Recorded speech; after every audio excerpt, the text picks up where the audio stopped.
The Chicago Bears have multiple players not ready for the start of training camp, but this shouldn't be that big of a deal, just like the second round pick contracts that were never anything to worry about.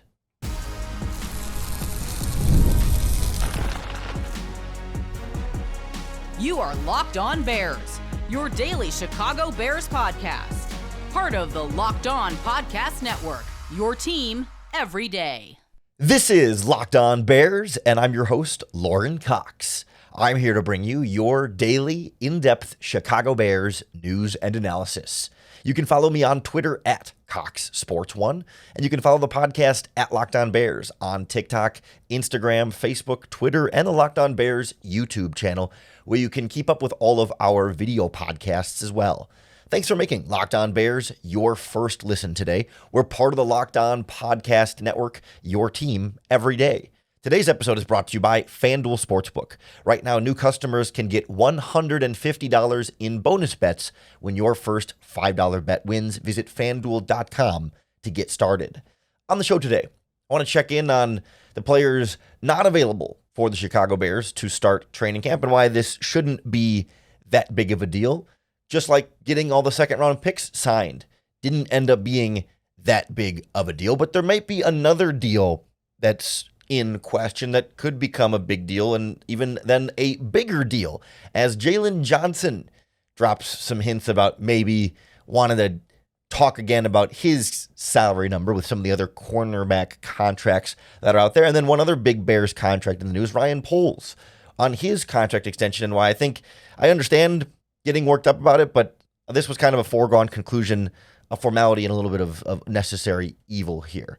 But to me, this start of training camp with multiple players going on the non-football injury list, it's this kind of storyline that definitely sounds like it could be a problem, but it really most likely won't be. And the same thing was true with the limited controversy around the second round picks remaining unsigned. And so what kind of kicked this off was over the weekend, ESPN's Adam Schefter reported 4 different Chicago Bears players were placed on the non-football injury list to start training camp. It was cornerback Jaylon Johnson, which is obviously a huge name, and then backup quarterback Case Keenum, former undrafted wide receiver Ja'Day Walker, and then former undrafted running back Ian Wheeler, all on the active non-football injury list, which is different than, the PUP list or certainly like injured reserve, right? This is not going to sideline them for a fixed amount of time. This isn't something where, now they're automatically out for the next 6 weeks, because even then Sunday night, the Bears announced that Case Keenum was off of the non-football injury list. So he was only on for like 24 hours or whatever it ended up being. So you can already feel it not being that big of a deal because the player wasn't even on for very long at all. And I think the key here is that, like, when we talk about the non-football injury list, it can be a whole host of things. On one end, it can be a very serious thing. You could have a player, have a really serious ligament damage or tear that, that puts them on this list, or it could be something as simple as an illness. Maybe Case Keenum showed up with the flu or whatever, and then a day later, he's feeling better, so he no longer has his non-football injury. Like, it's basically anything that would physically prevent them from participating in practice that was suffered or started for them away from the practice field, right? So if it's an injury that had happened in a football activity, then you won't be on the non-football injury list. You'd be more on the physically unable to perform list, which we could see Braxton Jones and or Colston Loveland begin training camp on it. We talked last week about how Loveland sounds like he should be good to go. Braxton Jones might need a little bit more time, so I would expect in the next couple of days here before the Bears' first practice on Wednesday, we will, dare I say, likely hear about Braxton Jones on the physically unable to perform list. But even between him on the PUP list and guys like Jaylon Johnson and Ian Wheeler and others on this non-football injury list, as far as we know, none of them sound long-term. I mean, Jaylon Johnson just did a television and radio interview over the weekend too, or on Friday, where he's on camera, right? He's talking about how he's excited and ready to go for training camp, right? There's not like some big thing that, oh, surprise, he actually had some major serious injury out of nowhere. Like, that just is extremely unlikely. And to be honest, if that were the case, we would have heard about it already. That's kind of the real answer here, is that Adam Schefter reports that the Bears have these players on the non-football injury list. But like, if it was a serious injury that they were going to be out for the year, he would have reported that, because that's the bigger news, right? He's not going to get a list of non-football injuries, and if there's a bigger story, not reported or not dig into it and not find out. Like, I'm sure Adam Schefter knows what landed those 4 guys in there, and it wasn't super newsworthy and meaningful to report exactly what it was, because it was most likely some minor thing. Whereas, like, the Lions had a defensive lineman who they just announced tore his ACL and is out for the year, with the defensive lineman Levi Onwuzurike. Like, he's on the PUP list with a torn ACL. Like, that's a new major injury, and of course, that's the information that comes out and it's reported. So this non-football injury stuff shouldn't be a big deal. Even the pre-UP for Braxton Jones, as we talked about last week, is supposed to be more of a short-term thing, that maybe he needs another week or a couple extra days, not a 6 weeks and you're out and trying to figure out, when you're going to be back out on the team. Like, this shouldn't be that big of a deal. Just like how we talked about the second round pick contracts being unsigned wasn't going to be a big deal. It was a couple weeks ago on this podcast, we talked about how the different dynamics that were holding up the negotiations with the second round pick, but we explained how, hey, when training camp comes around, these players are going to sign. They're not going to miss any practice. They're not going to hold out for any deals. And lo and behold, all 3 players sign. They're ready for training camp. They're good to go. So no issue at all with those second round picks. It's a similar dynamic, but not the same reasons as last year when Caleb Williams and Roma Dunze didn't sign their rookie contracts until right before training camp, but then they signed the deal.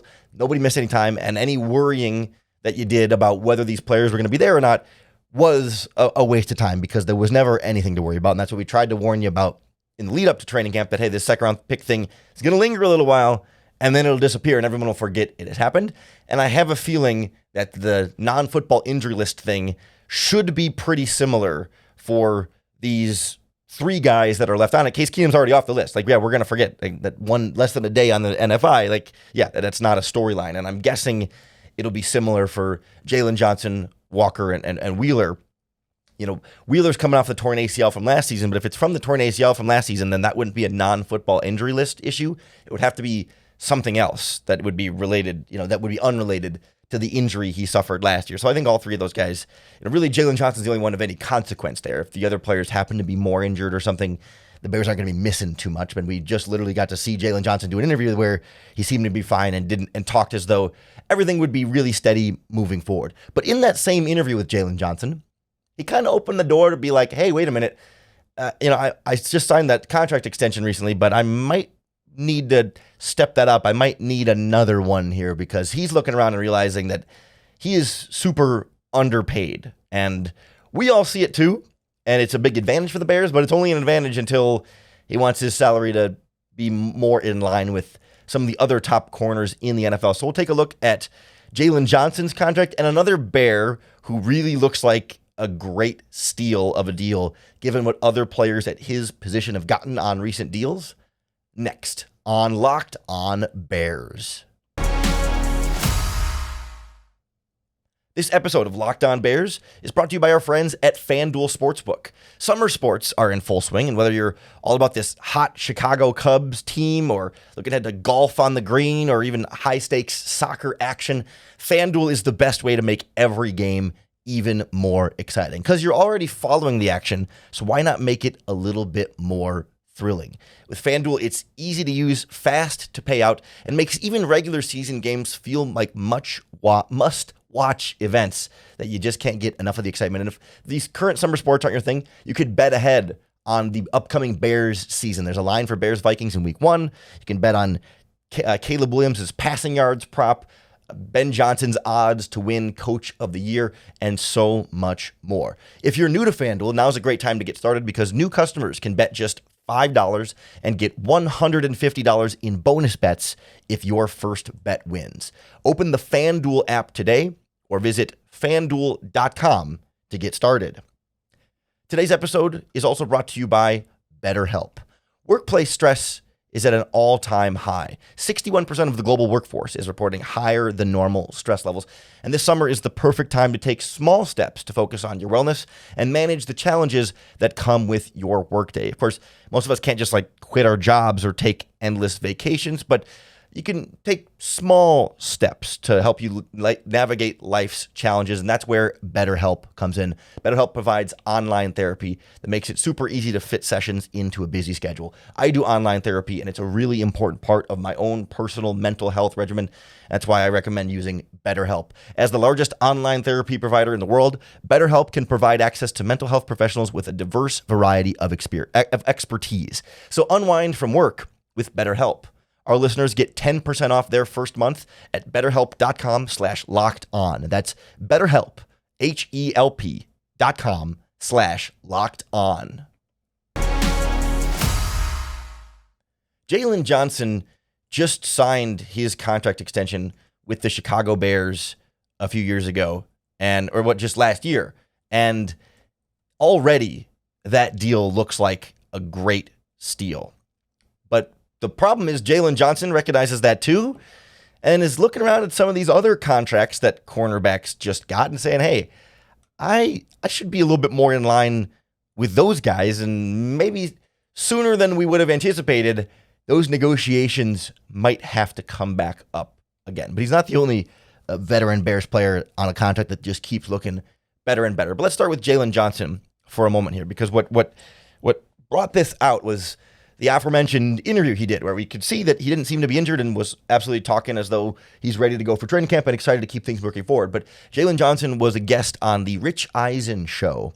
And this was a bit of a Mad Libs sentence, because Chicago Bears cornerback Jaylon Johnson was interviewed on the Rich Eisen show by WWE superstar Seth Rollins, who was operating as a fill-in host, which is really interesting and fun, but just a weird set of people in places having a conversation. But Jaylon Johnson himself brought up, hey, Ahmad Gardner from the Jets just got a 4-year, $120 million contract. And Derek Stingley from the Texans got 3 years, $90 million. Jaylon Johnson's looking around and saying, hey, he got, what was his number here? It was 3 years, $76 million. So Jaylon Johnson's contract averages $19 million per year, which currently makes him now the 13th highest paid cornerback on a per year average. After he signed his deal, we've seen guys like Patrick Surtain sign big deals, J.C. Horn signed big deals, and now Gardner and Stingley Jr. are at the absolute top of the cornerback market. When they paid Jaylon Johnson, he became one of the top 5, I think, highest paid cornerbacks in football, but now he's down at 13. And so he gave a quote to Seth Rollins on the Rich Eisen show, quote, seeing a lot of the other corners getting paid, I almost feel like we might have to have another discussion coming up here soon. The market is moving. And he kind of said it with a smile, right? Jaylon Johnson's not going to hold out from his current contract right now and demand that a year after getting a contract extension that the Bears now give him a brand new deal. But I also think he looks around and says, hey, wait a minute. All these other guys are getting paid not just a little bit more than me, but 50% more than me. To go the difference between $19 million a year and $30 million a year. I'm no math major, but that's $11 million per year of a difference there, which is what makes Jaylon Johnson's contract a really good deal for the Bears, and why even at the time when he became one of the highest paid corners in football, we always kind of say just be patient, because in a year or two, it's going to look like a steal because the salary cap keeps going up. So the new contracts keep going up, but the old contract stays the same until you sign another new deal. The problem with Jaylon Johnson, though, is you're still so early in the deal. In this current season, he's getting his full $15.9 million of his salary fully guaranteed. Plus, he gets a $5 million signing bonus prorated on that. So he's costing the Bears about $21 million this year, and most of it is guaranteed. So it's he's getting a lot of money and a lot of cash, right? But it's not as much as Gardner and Stingley. And maybe he's not going to get Gardner and Stingley money, but as a proportion of them. Yes, Jaylon Johnson's not perhaps the number one corner in football, but what do you want to put him? Top 5, top 7, whatever in there? Maybe he would be more appropriately at the $25 million mark where J.C. Horn is, just above Jalen Ramsey at 24, Patrick Surtain at 24. That feels like where if Jaylon Johnson was a free agent right now, he'd probably be even closer to 30 than those guys. But if I'm working out an extension, like I could see bumping his salary up to more like 24, 25 just to keep him happy, especially if you could add some years on it, move some of the money into the future and create some salary cap flexibility as a result. Like not right now, but maybe at the end of the 2025 season, this upcoming year, he'll then have 2 years left on the deal, 26 and 27. So maybe you find a way to add a couple more years, give him a little bit more money in the long term, but then you really kind of push that future money down the line. So you actually build in some salary cap flexibility for yourself while also giving the player more money. You just kind of stretch it out over more time. And maybe that ends up being kind of a win-win for both of those players because he doesn't have a lot of guaranteed money left in the deal after this year. And so you could give him some more guarantees and then save some money in the process and maybe make everybody a little bit happy. So it wouldn't surprise me if the Bears end up working out something like that, like next year, down the line in the future. Not that it becomes some big disagreement or controversy, but just that it's something that they take care of to make sure that, that there's sort of an acknowledgement of like, hey, you deserve this. And not that they are afraid of any trouble popping up, but it's just like you do right by a key player in your organization and it sends a good message to him and the rest of the players on the team. Now, I don't think that type of outcome is as likely for the other Bears player who maybe should feel like he's getting a little bit underpaid, but isn't going to raise too much of a stink about it. And that's Joe Thuney on the offensive line, where we see his former Chiefs teammate, Trey Smith, becomes the highest paid guard in NFL history on a 3-year, $94 million contract that pays him over $23 million a year. Joe Thuney's contract, on the other hand, pays him $17.5 million per year on the extension the Bears just gave him, right? 2 years, $35 million is what was added onto his contract. And so, like, Joe Thuney is still one of the best guards in football. Maybe not number one, but made the Pro Bowl the last 3 years in a row. Like, he's absolutely a better player, perhaps, than his salary number suggests. Because in free agency, Aaron Banks goes from the 49ers to the Packers. He got more money than Thuney, and he is not a better player than Joe Thuney. And then, Quentin Nelson is getting more. Landon Dickerson of the Eagles got a big extension. He's getting $21 million a year. And then, of course, we just mentioned Trey Smith is kind of the latest one to get a big bump. Chris Lindstrom from the Falcons is also over 20. Robert Hunt from the Panthers is over 20. Like, there's 6 or 7 or 8 guards around the NFL making a lot more money than Joe Thuney. And Joe Thuney's not worse than all of those players. So I could see where, if I were Thuney, he just signed the extension, so he's not, he agreed to it. Like, he knows what the market was going to be. But he's looking around saying, yeah, maybe I'm a little bit underpaid. And I think it's great value for the Chicago Bears. I mean, the reason he's not getting as much money as Trey Smith and some of these other guys is that he's about to turn 33 years old. Like, older players just don't get as much as younger players because you worry about them deteriorating. It's built into the player's value here. So it's not that the Bears are doing wrong by Thuney, by paying him less. It's just sort of their reality here. But I think as more and more players at that position and others get these big deals, some of these Bears contracts are going to continue to look like good deals. Like, if Montez Sweat gets back to playing at a high level, his $25 million salary cap hit is way less than TJ Watt's $40+ million a year, right? And that Myles Garrett, he's not as good of a player, but right, it's a good value if you're getting good play from that player. Same thing like with DJ Moore at wide receiver, right? He makes $27.5 million a year, but compared to Jamar Chase, who's at 40, and Justin Jefferson's at 35. Like, the Bears have players locked into these deals on pretty reasonable contracts that, as long as the player keeps playing well, will continue to look reasonable as the salary cap goes up and new players keep getting new deals. And I want to take a closer look at this in the context of, like, where the Bears stand on their long-term obligations here. Because Ryan Poles just got a contract extension, and everyone was not, most people were mad about it or whatever. People were upset, like, well, he doesn't deserve an extension, and we'll talk about that too. But I also want to look at this in like a long-term timeline of like, okay, Ben Johnson and Ryan Poles are locked up for the next 5 years. You've got DJ Moore locked up for a while. You've got Kyler Gordon locked up for a while. And you might be surprised of some players who are locked up longer than others, and we'll kind of look at how these timelines align as far as the long-term pieces that are locked in versus the guys that maybe aren't as long-term as you might think, next on Locked On Bears. This episode of Locked On Bears is brought to you by our friends at Rugiet. Guys, you've probably heard of Viagra or Cialis, and maybe you've even tried them. But if you're looking for something beyond the usual pill, it's time to meet Rugiet Ready. Rugiet Ready is a next-gen prescription treatment designed to amplify arousal in the brain and boost blood flow. Unlike the usual pills that can take hours, Rugiet's 3-in-1 formula dissolves under your tongue and kicks in fast, on average in just 15 minutes. The effects can last up to 36 hours, so you can stay confident and in control when the moment is right. Head to Rugiet.com/LockedOnNFL and use our promo code LockedOnNFL to get 15% off today. That's RUGIET.com/LockedOnNFL and use promo code LockedOnNFL for 15% off. Individual results may vary with prescription treatment. Compounded drugs are permitted to be prescribed under federal law, but are not FDA approved and do not undergo FDA safety, effectiveness, or manufacturing review. Please visit the Rugiet website for full safety information. So the Chicago Bears gave Ryan Poles a contract extension, and I understand the frustration around it. That doesn't feel like he deserves a reward for what the Bears have accomplished under his tenure, certainly from a wins-losses perspective. But at the same time, this type of deal for him was a formality.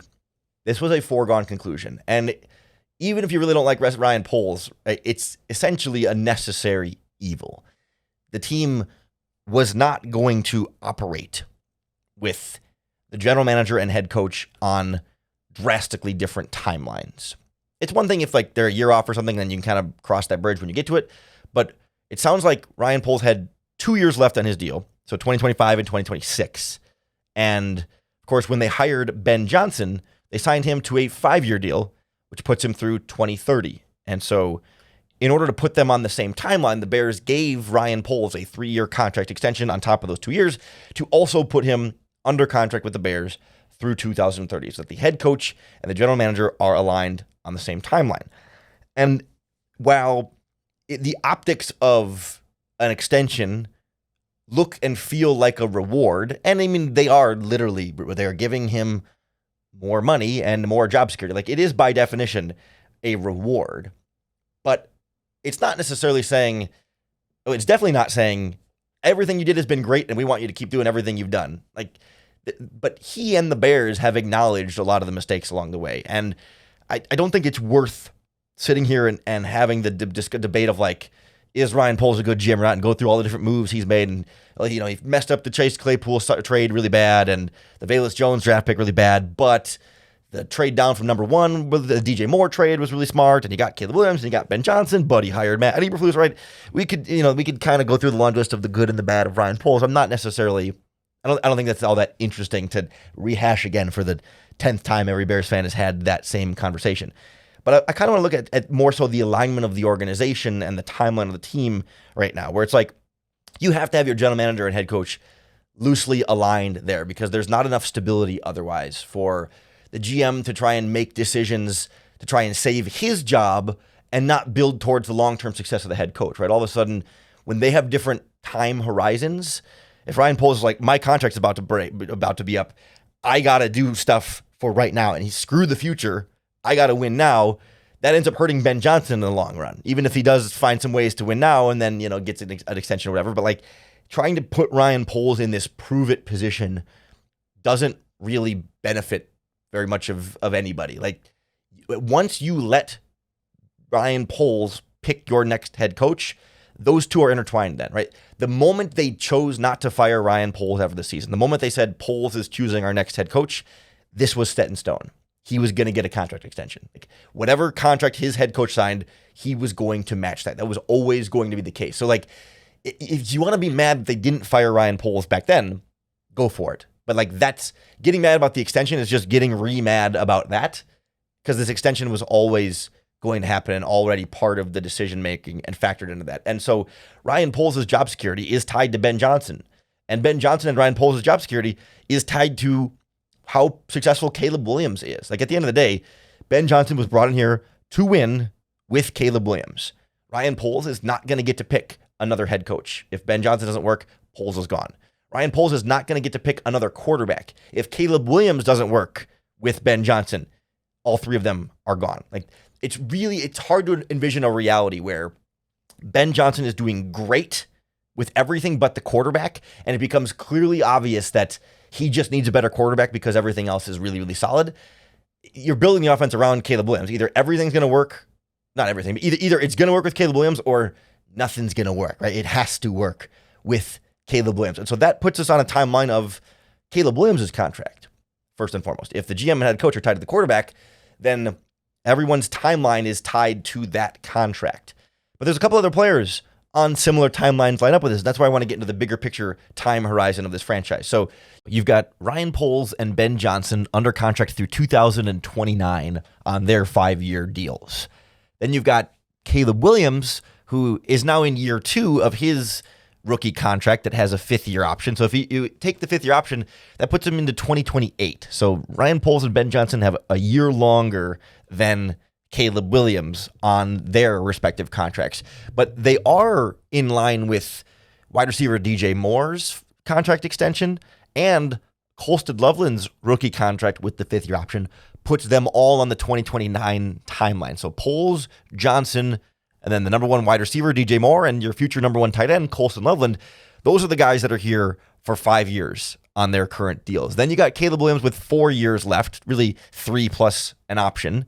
And then also on that same timeline is Kyler Gordon on his contract extension that he just signed. He's got 4 more years, including this one, to put him on the same Caleb Williams 2028 timeline. So really, those are like the main key players on your roster that are really fully locked in. It's them and then the rest of your current rookie draft picks. All your non-first round picks sign 4-year deals. So you got Luther Burden, Ozzie Trapillo, Shamar Turner, etc., all locked in through 2028 for the next 4 years.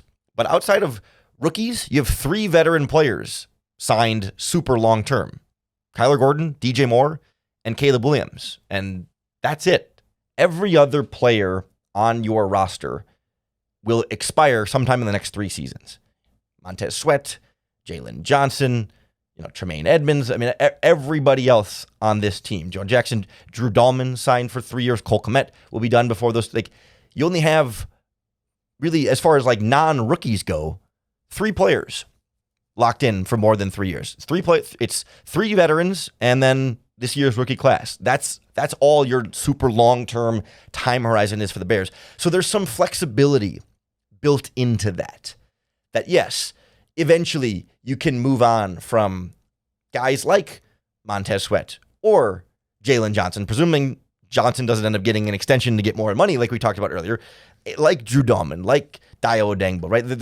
They're not these massive long-term deals that you're really stuck in. And even the guys that are under contract long, they're not guaranteed that whole time. Like DJ Moore's contract, you can get out of after 3 seasons. After 2027, you can get out of his deal, even though he's under contract through 2029, but it's really only a 3-year locked in with 2 more years beyond that. There's a lot of flexibility built in this timeline, but you can kind of get a sense of who's going to be here for a while and who might be here for a while, but might not. They're locked into these rookies and Caleb and Kyler Gordon and DJ Moore. Those guys are going to be here for a while.